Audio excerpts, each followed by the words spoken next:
Assalamualaikum warahmatullahi wabarakatuh. Perkenalkan, nama saya Siti Munawara. Saya dari Prodi D3 Ilmu Keperawatan Universitas Islam Sultan Agung. Pada video kali ini saya akan menjelaskan tentang penggunaan bahasa Indonesia baku. Bahasa merupakan alat komunikasi yang efektif antar manusia. Dalam berbagai macam situasi, bahasa dapat dimanfaatkan untuk menyampaikan gagasan pembicaraan kepada pendengar. Bahasa Indonesia tumbuh dan berkembang dalam masyarakat multikultural. Oleh karena itu, bahasa Indonesia mempunyai variasi yang banyak. Hal tersebut dikarenakan berbagai daerah di Indonesia mempunyai variasi bahasa tersendiri, dan penggunaan bahasa Indonesia dalam kelompok sosial juga bervariasi. Perbedaan variasi bahasa Indonesia dari berbagai daerah dapat dijadikan sebagai ciri yang menunjukkan dari mana penutur berasal.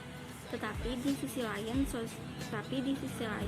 perbedaan variasi tersebut dapat mengganggu kelompok sosial atau organisasi sosial yang menggunakan bahasa Indonesia.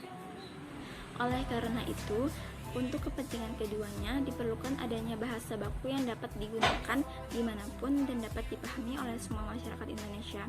Dengan bahasa baku, Anda dapat berinteraksi dengan siapapun dan dimanapun, karena bahasa Indonesia dapat dimengerti oleh semua orang dan di daerah manapun di Indonesia. Oleh karena itu, pemerintah selalu mengupayakan pembakuan bahasa baik dari segi kosakata, ejaan, maupun tata bahasanya, agar komunikasi antar orang dari daerah satu dengan daerah lainnya lancar dan tidak salah pengertian.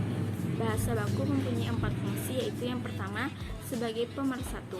Bahasa baku mempersatukan atau menghubungkan penutur berbagai dialek, sehingga mereka menjadi satu masyarakat bahasa baku. Yang kedua, sebagai pembawa wibawa. Mereka yang mahir berbahasa baku dengan baik dan benar memperoleh wibawa di mata orang lain. Yang ketiga, sebagai pembeda atau kepribadian. Jika diterapkan secara benar, dapat memperkuat kepribadian dan rasa nasionalisme masyarakat Indonesia. Yang keempat, sebagai kerangka acuan. Bahasa baku berfungsi sebagai kerangka bagi pemakainya dengan norma atau kaidah yang dikodifikasi secara jelas. Jika sudah masyarakat mendarah daging, bukan mustahil bahasa baku hanya akan menjadi pedoman, tak lebih dari sekedar museum yang dipakai sebagai rujukan tanpa terimplementasikan dalam kehidupan sehari-hari. Karena itu, pentingnya bahasa baku harus diimbangi dengan pentingnya pemakaian. Semakin sedikit yang menggunakan, kian terkikis pula bahasa baku, dan begitu pula sebaliknya.